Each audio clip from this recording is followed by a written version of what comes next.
démocratique et social européen. Vous avez la parole, mon cher collègue. Monsieur le ministre de l'économie, la deuxième vague de l'épidémie de Covid frappe notre pays de plein fouet. Le nombre de personnes infectées dépasse les chiffres du mois de mars et les indicateurs sont au rouge. Face à la gravité de la situation, le gouvernement a décidé par décret le 29 octobre, et selon des critères bien flous, de fermer les commerces dits non essentiels, parmi lesquels nombre de petits commerces de proximité. Cette décision soulève une incompréhension doublée d'un sentiment d'injustice pour les professionnels qui avaient mis en place des mesures pour garantir la sécurité sanitaire de leurs salariés et de leurs clients. Des flacons de gel hydroalcoolique, le port du masque obligatoire, le nombre de clients limité dans les locaux. Je redoute que cette fermeture soit le coup de grâce pour l'économie locale. Alors que les mastodontes du commerce en ligne et de la grande distribution restent ouverts, cette différence de traitement introduit une discrimination, alors que faire ses courses dans un hypermarché comporte plus de risques de promiscuité qu'acheter un livre dans une librairie qui limite la présence des clients en boutique.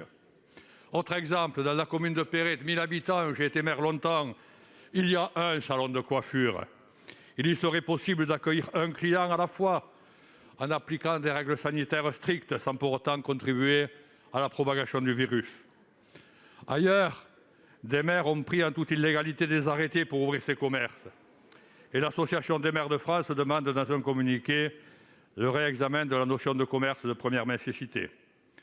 Pour répondre à la grogne, vous avez annoncé dimanche un fonds de 100 millions d'euros d'aide pour accélérer la digitalisation et mettre en place le service du click and collect, accompagné d'incitations financières.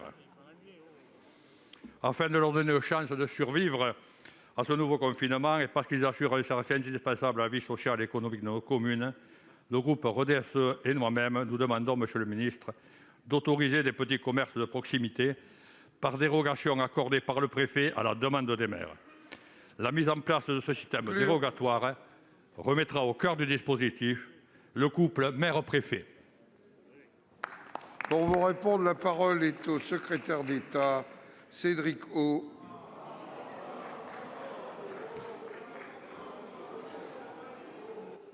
Merci, Monsieur le Président, Mesdames et Messieurs les sénateurs.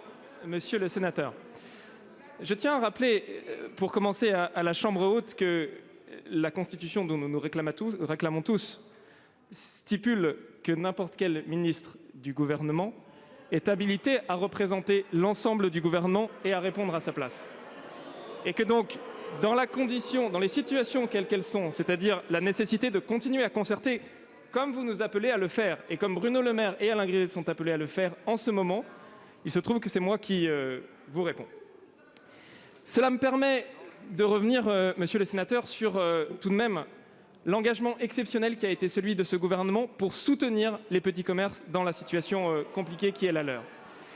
Je pense tout d'abord à l'extension du fonds de solidarité, qui revient, mesdames et messieurs les sénateurs, à ce qu'un commerce aujourd'hui qui fait moins de 10 000 euros de chiffre d'affaires, ce qui est probablement la majorité des petits commerces, qui en novembre 2019 faisait 6 ou 7 000 euros de chiffre d'affaires, se verra intégralement compenser son chiffre d'affaires jusqu'à 10 000 euros. Mieux, le fait même que le click and collect ne soit pas intégré au chiffre d'affaires fait qu'un commerce qui aurait fait moins de 10 000 euros de chiffre d'affaires en novembre 2019 pourrait, en novembre 2020, faire un chiffre d'affaires meilleur que son chiffre d'affaires en 2019. Mais vérifiez, mesdames et messieurs les sénateurs, c'est la réalité vécue de vos petits commerces.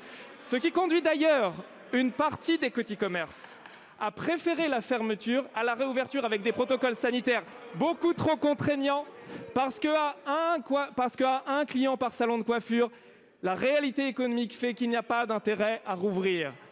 Et donc, c'est un engagement très fort sur le fonds de solidarité, 15 milliards d'euros par mois. C'est un engagement sur les cotisations sociales. C'est un engagement sur le prêt garanti par l'État qui a été prolongé jusqu'au 30 juin 2021. Dans ces conditions, la situation est compliquée, mais l'État est aux côtés des petits commerces. La parole est à notre collègue